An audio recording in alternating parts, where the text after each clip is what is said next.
एक तालमत किताब है यहूदियों की, उसका संज्ञान भी ध्यान में आ जाता है कि भाई परमात्मा ये नहीं देखता कि आपने कितने गलत काम किए हैं। परमात्मा तो ये देखता है कि भाई मैंने आपको जीवन जीने के इतने अवसर दिए थे, आपने उनमें से कितने गंवा दिए। उस किताब को तो नहीं पढ़ा जी, आपसे सुना है कि उन्होंने क्या लिखा है, क्या उनकी फिलॉसफी है, क्या सिद्धांत हैं और क्या उनके आध्यात्मिकता के प्रति, परमात्मा के प्रति या इंसान के कर्तव्य के प्रति उनकी सोच है। लेकिन मैं इतना जानता हूँ कि परमात्मा ने इंसान को पूरे अवसर प्रदान किए हैं, पूरी स्वतंत्रता दी है कि वो मन चाहे काम जो भी करना चाहे कर सकता है। उसके कार्य में परमात्मा कभी कोई बाधा नहीं डालता है और ना ही कभी किसी प्रकार के उनको काम करने से मना करता है। जो इंसान जैसा करता है वैसा परिणाम अपने कर्म का फल पाता है। जी, तो सतगुरु साहब जी, मैं एक प्रश्न दिमाग में घूमता है। आज जैसे हम सोसाइटी को देखते हैं, वो कहते हैं कि भाई जो पहले हुक्का था ना, वो टांड पे रख दिया था, अब दोबारा फिर जो बच्चे हैं वो हुक्के की तरफ घूम रहे हैं। अगर बात करें चंडीगढ़ जैसों की, तो वहाँ पर जो रेस्टोरेंट हैं वो बार के अंदर कन्वर्ट हो गए हैं। बच्चे जो है वो फ्लैशी लाइफ देखना ज़्यादा पसंद करते हैं और वो कहते हैं ना कि भाई सभी अपने माथे पे हाथ रखेंगे तो सिर पे रख लेते हैं, क्योंकि उनको जो दिख रहा है वो ये सारी चीज़ें दिख रही हैं, फ्लैशी लाइफ दिख रही हैं। आपका सानिध्य उन्हें बहुत कम मिलता है और जो चीज़ें हैं वो चमकदार, वो इस तरीके के आकर्षण उनका बना हुआ है। तो इसके बारे में क्या कहेंगे? अब ये संस्कार तो बच्चों को अच्छे घर से मिल नहीं पाते हैं। माँ बाप उनकी तरफ से लापरवाह हैं।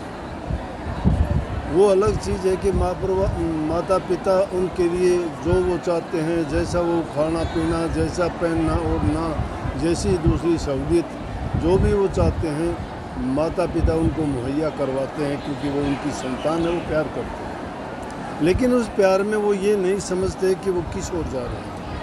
अब हमारे देश में पाश्चात्य शिक्षा का, उनके रहन सहन का, खान पान का जो स्टैंडर्ड ऑफ लिविंग है, उसकी तरफ लोग ज़्यादा आकर्षित हो गए हैं। वो ये नहीं सोचते कि हमारा जीवन कैसा होना चाहिए।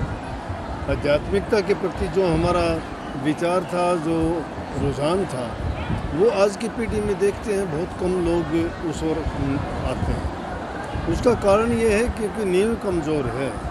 अगर बच्चों को घर में अच्छी शिक्षा मिले तो उसी रास्ते पे चलेंगे। और हुक्का तो पुरानी आदत थी हमारे समाज की, इतनी बुराई वाली चीज़ नहीं थी। लेकिन आज हुक्के की जगह तो कोई दूसरी ही चीज़ पनपती है, हुक्का नहीं है वो। उस हुक्के में जो एक ही उम्र के बच्चे बैठते हैं, एक जैसे विचार के बैठते हैं, वहाँ एक ही तरह की उनमें भावना होती है और एक ही तरह के विचार जो आगे बढ़ के आते हैं वो दुखदाई हैं, वो नुकसान वाले हैं।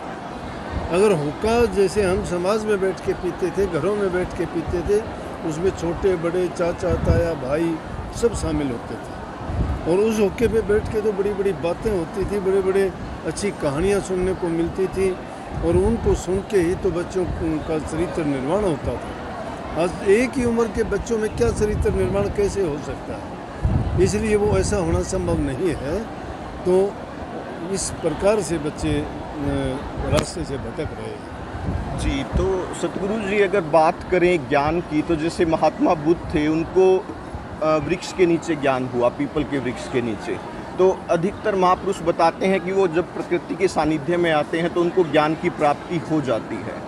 और वो वृतांत भी याद आ जाता है महात्मा बुद्ध का कि जब वो ज्ञान प्राप्त करने के बाद अपनी पत्नी के पास गए थे और उनसे उन्होंने पूछा, उनकी पत्नी ने, कि भाई जो चीज़ आपको मिली है तो वो ये चीज़ तो आपको अपने घर पे रहकर भी मिल सकती थी। तो कहीं ना कहीं आपके साथ भी ये क्वेश्चन जुड़ सकता है कि भी जैसे आप परिवार से दूर रहते हैं तो ये सारी चीज़ें जो आपको ज्ञान की प्राप्ति हुई वो परिवार के साथ भी तो हो सकती थी। हो सकती है, लेकिन फिर भी किसी न किसी रूप में थोड़ी बहुत बाधा तो आ ही जाती है। महात्मा बुद्ध के टाइम कुछ और थे, उस जमाने में तप की साधना करने वालों की ज़्यादा वो थी और लोगों का रुझान ये था, जो ऋषि मुनि थे उनका, कि भाई जंगलों में जाके, एकांत स्थान पे जाके, जहाँ किसी भी प्रकार की उनके जीवन में किसी चीज़ की दखल अंदाजी ना हो। लेकिन संतों ने उस मार्ग को सुलभ सरल बना दिया और उन्होंने ये कहा कि ये चीज़ें बाधा नहीं डाल सकती, और उन्हीं बातों को ठीक कहा था कि घर में रहते हुए भी अगर हम संयम रखें और अपने नियम से जीवन जिए और बुराइयों से बचे रहें, अच्छाइयों की तरफ आगे बढ़ते रहें, तो वो ज्ञान यहाँ भी हो सकता है। महात्मा बुद्ध के ज़माने की बात थी, वो आज इस ज़माने में नहीं चल सकती। तो उससे पहले के ज़माने की जो बातें थी वो उस ज़माने में नहीं चली थी। आज सतयुग त्रेता द्वापर की बात करोगे तो कलयुग में नहीं चल सकती। जब जीव की ताकत देखो कितनी थी, 80-80, 90-90 हज़ार वर्ष तक तप करने वाले ऋषियों की बातें हमारे सामने आती हैं। आज तो इंसान की 100 वर्ष भी उम्र नहीं है। इसलिए संतों ने उस मार्ग को सुगम बना दिया। उन्होंने कहा कि भक्ति और गृहस्थ साथ साथ चल सकते हैं। इंसान अपने चरित्र को जो अच्छा रखता है, नेक कर्म करता है, बुराइयों से बचा रहता है और प्रभु के नाम का गुणगान करता है, तो उसका जीवन सफल है। जी, तो गुरुजी सिक्योरिटी का कंसर्न बना हुआ है, डॉक्टर्स आज धरना दे रहे हैं, और जो जैसे हमारे मूवी स्टार हैं सिद्धू मूसेवाला, उनकी मतलब गैंग राइवलरीज के थ्रू डेथ हुई, तो आपके करोड़ों में फॉलोवर्स है, तो आपको इस तरीके से कोई सिक्योरिटी कंसर्न नहीं रहता? सिक्योरिटी परमात्मा सब क्यों रखता है? ये तो इंसान की भूल है। सिक्योरिटी का करने कितने दिन आप कर लोगे? जब मौत आई है, एक दिन आएगी। कितने भी इंदिरा गांधी कैसी थी, उसकी कितनी सिक्योरिटी थी, उसकी सिक्योरिटी ने ही मार दिया। रावण की कितनी सिक्योरिटी थी, क्या हाल हुआ? जब वक्त आता है तो सारी सिक्योरिटियाँ अपने आप। कृष्ण जी का जेल में जन्म हुआ था, कितनी सिक्योरिटी में रखे गए थे, क्यों निकल गए जेल से? जाको राखे साइयार, मार सके ना कोई, बाद न बाका कर सके जो जग बैरी हो। जिसको साइयार रखता है उसको मारने वाला कौन है? अगर उसको मरना ही है और इसी तरह मरना है तो हो ही सोई जो राम रची रखा। जो राम ने रच रखा वही होगा, दूसरी चीज़ नहीं होती। इसलिए ये चिंता छोड़ के उस मालिक पे यकीन और भरोसा रखो। वो सबका पिता है, सबको देखता है, सबके दुख दर्द तकलीफ को जानता है। तो आदमी अगर ये चिंता करता है तो दूसरों को चिंता मुक्त कैसे करेगा? अगर जीवन मिला है तो अच्छी बात है, तो 2 दिन पहले या बाद में जाना तो है ही ना।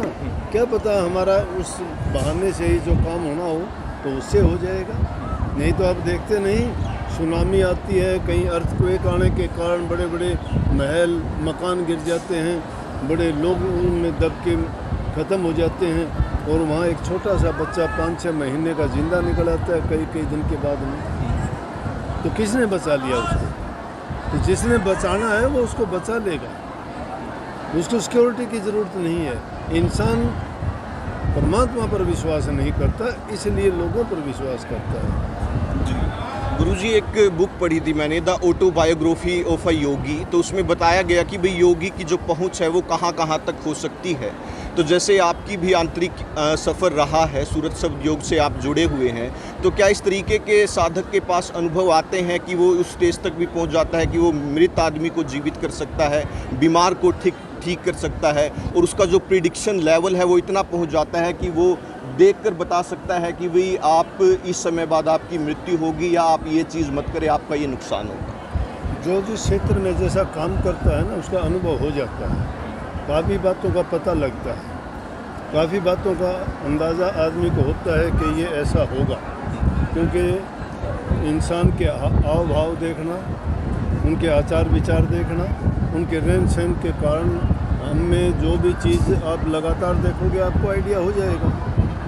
एक किसान आदमी बता देगा कि इसमें 50 मन अनाज होगा, या कह देगा इसमें 20 मन धान होगा, या इसमें कह देगा कि इसमें अनाज जो है कमज़ोर होगा, इसमें अच्छा होगा, क्योंकि अनुभव है उसका।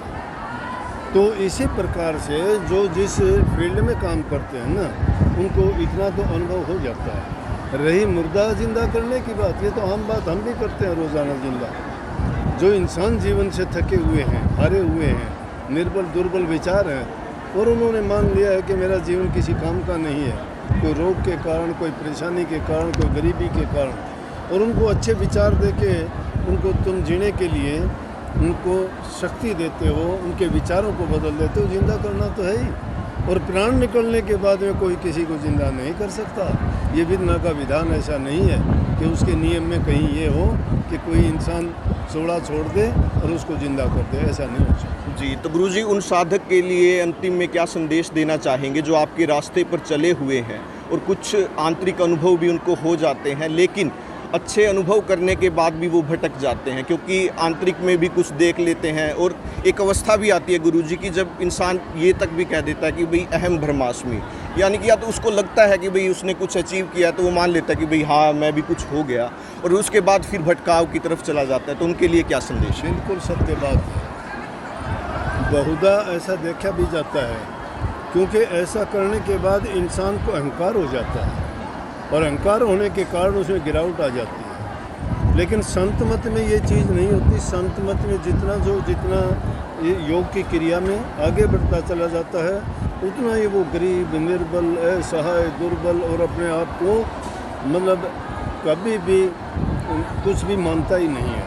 वो तो कहता है मैं तो गरीबों से गरीब हूँ, दासों का दास हूँ, सेवकों का सेवक हूँ। जब ये दीनता उसमें बनी रहती है तो उतना ही वो ऊंचा चढ़ता चला जाता है। और जिसको पास एक गरीब आदमी है, उसके पास कुछ भी नहीं है, और उसको अगर 1000-2000 रुपये मिल गए, अपने आप को अमीर मान लेगा कि नहीं मान लेगा? मैं अध्यापक था, मैंने देखा कि इतने कमज़ोर बच्चों को देखता था जिनको पढ़ाई में कुछ भी नहीं आता था क्लास में, लेकिन पेपर होता था तो इधर उधर से कोई देख भाड़ के वो अगर 10 नंबर का कराते थे वो उछलते आते थे। माँ क्या हुआ रे? बोला जी पेपर बहुत बढ़िया हो गया, पास होंगे। पास कहाँ से होना था? जिसको जीरो का वो था कि मैं जीरो हूँ और 10 नंबर का अगर करके आ गया तो उसको तो पता है बहुत कुछ कर दिया, उसको ये नहीं पता कि पास तो 35 और 40 में ही होगा। तो ये बात है कि इंसान को जैसे कहते हैं ना कि मुझसे न हल्दी की गांठ मिल गई थी, पंसारी बन बैठा, तो वो बात हो जाती है कि है करने से इंसान को सब कुछ मिलता है। सर एक आखिरी अंतिम सवाल जो मेडिटेशन के जिज्ञासु हैं उनके लिए, आपका एक शब्द भी आता है कि भाई रात को बैठते थे ध्यान भजन में, सुबह बैठे पाँव ऐसा, यानी कि आपकी लगन वहाँ तक पहुँच गई थी कि भाई आप रात को बैठते थे तो सुबह तक आप ध्यानस्थ रहते थे। तो ये जो क्वालिटी ऑफ मेडिटेशन था, ये उस लेवल तक आप कब पहुँचे? तो जो साधक शुरुआत कर रहे हैं और उनको आप तक पहुँचने में, यानी कि एक आपका क्वालिटी ऑफ मेडिटेशन प्राप्त करने में कितना समय लगता है? थोड़ा अगर उसको ब्रीफ कर पाएँ तो। वो तो आदमी की बिरह, प्यार और लगन पे डिपेंड करता है। बिरह आदमी को जब तक सामने कुछ दिखाई नहीं देता ना, मेरा गुरु से प्यार था, मैं अपने गुरु को सब कुछ मानता था, अपना पूरा जीवन जो है मैंने उन्हीं को समर्पित कर दिया था। दिखावे का नहीं, बनावटी नहीं, सत्य में। मैं अपना कोई ना मेरी परवाह थी ना मेरी चिंता थी। जो जितना काम सेवा का उनका होता वो करता था। मैं कोई वक्त नहीं देखता था, ना दिन देखता, ना रात देखता, ना खाना देखता, ना पीना देखता। और उसके बावजूद मेरे गुरु का हुक्म जो था वो करता था। जब भी ध्यान की अवस्था में बैठता था, बैठ जाता था, कहते थे सोता नहीं है, तो मुझे पता ही नहीं था, मेरी नींद भी उसी में पूरी हो जाती थी या मेरा ध्यान था या मेरी साधना थी, मुझे नहीं पता। मैं अगर ये कहूँ कि ये गलत था, हाँ इतना ज़रूर था, ये हालत मेरी थी कि मैं अगर शाम को बैठता, सुबह उसी आसन पे उठ जाता। हाँ, मुझे जो कुछ मिला गुरु से मिला, इससे ज़्यादा मैं कुछ ना कुछ जानता। मेरी आखिरी पहली वही मंजिल है, उसी सीढ़ी पे आप भी बैठे हुआ हूँ। हाँ, साक्षात मेरे गुरु मेरे साथ हैं, कदम कदम पे मेरे साथ हैं, हर हाल में, हर पल में। जब भी याद करता हूँ, कोई भी बात होती है, मुझे कोई चिंता परवाह होती है, और वो मुझे हमेशा मेरे अंग संग रहते हैं। गुरु शरीर से बेशक गए हों, लेकिन वो सूक्ष्म रूप से हमेशा चारों। Please like, share, and subscribe Need Express.